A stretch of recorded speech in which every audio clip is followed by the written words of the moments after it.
नमस्कार दोस्तों, स्वागत है आपका मेरे चैनल पे। दोस्तों, इंडिया इस समय काउंटर ड्रोन टेक्नोलॉजी के ऊपर काम कर रहा है, जो कि दोस्तों anti radio frequency transmission system के जरिए ड्रोन सिस्टम का मुकाबला करते हैं। आज हम इसी के ऊपर बात करेंगे। चलिए दोस्तों शुरू करते हैं।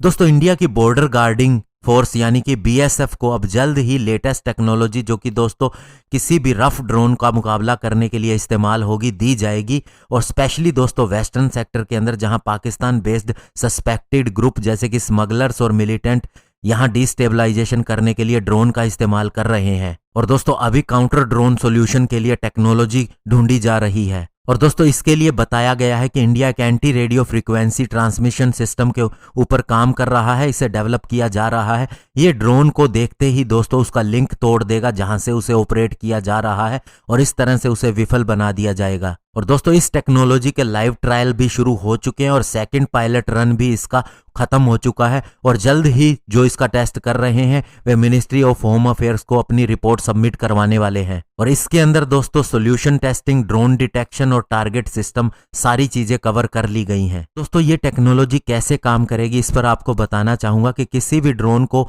रिमोटली कंट्रोल करने के लिए कम्युनिकेशन उसके साथ में करना पड़ता है, जो कि दोस्तों वायरलेसली होता है। रेडियो फ्रीक्वेंसी वेव जो कि इनविजिबल वेव होती हैं, वे दोस्तों प्रेजेंट रहती हैं और ड्रोन को कंट्रोल करती हैं। और इसी को दोस्तों तोड़ देने से ड्रोन का लिंक टूट जाएगा ऑपरेटर के साथ में और वह विफल हो जाएगा। और दोस्तों जो भी चीजें इलेक्ट्रोमैग्नेटिक स्पेक्ट्रम के अंदर आती है उन्हें दोस्तों हर्ट्ज के अंदर मेजर किया जाता है, यानी मापा जाता है। तो ऐसे में जो लो फ्रीक्वेंसी होती है वो 3 हर्ट्ज से 30 हर्ट्ज तक होती है। और दोस्तों जो बहुत ही हाई फ्रीक्वेंसी होती है वो 300 गीगाहर्ट्ज से 3000 गीगाहर्ट्ज तक होती है। और रेडियो को काम करने के लिए आपके पास एक ट्रांसमीटर होना चाहिए जो मैसेज को सेंड करता है, और एक रिसीवर होना चाहिए जो इस मैसेज को रिसीव करता है। और इसी प्रक्रिया से आप समझ सकते हैं कि कैसे एक ड्रोन इन मैसेजेस के जरिए काम करता है। और साथ ही दोस्तों आपको ट्रांसमीटर और रिसीवर को उसी फ्रीक्वेंसी पे सेट करना पड़ता है ताकि ये मैसेज ले सके और दोबारा मैसेज भेज भी सके,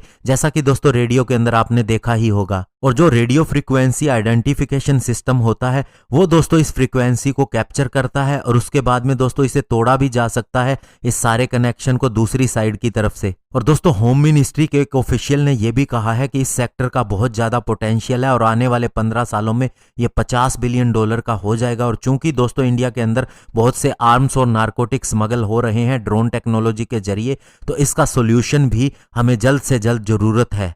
और बहुत सी प्राइवेट मैन्युफैक्चरिंग फर्म्स और स्टेक होल्डर अब इसके लिए काम भी कर रहे हैं। और दोस्तों एंटी ड्रोन टेक्नोलॉजी पे इंडिया में 1 साल पहले से काम होना शुरू हो चुका है। और दोस्तों ओवरऑल बात यह है कि अभी दोस्तों पंजाब के अंदर स्पेशली हमने बहुत से ऐसे इंसिडेंट देखे हैं, स्पेशली पंजाब के एरिया के अंदर और कुछ एक जगहों पर श्रीनगर में भी, जहां पर दोस्तों ड्रग्स और बहुत से वेपन सिस्टम को भेजने की कोशिश की गई है और इन्हें लगभग विफल भी बनाया गया है, पकड़े भी गए हैं, और हो सकता है कुछ एक पकड़ में न भी आए हों। तो तभी से दोस्तों इंडिया की चिंता बनी हुई है और इसीलिए इसके सोल्यूशन के लिए भी एंटी ड्रोन टेक्नोलॉजी के ऊपर काम किया जा रहा है। और जल्द ही दोस्तों ये सामने आ जाएगी और उसके बाद इंडिया इनका इस्तेमाल करेगा और बॉर्डर सिक्योरिटी फोर्स को भी ये दे देगा। धन्यवाद, जय हिंद।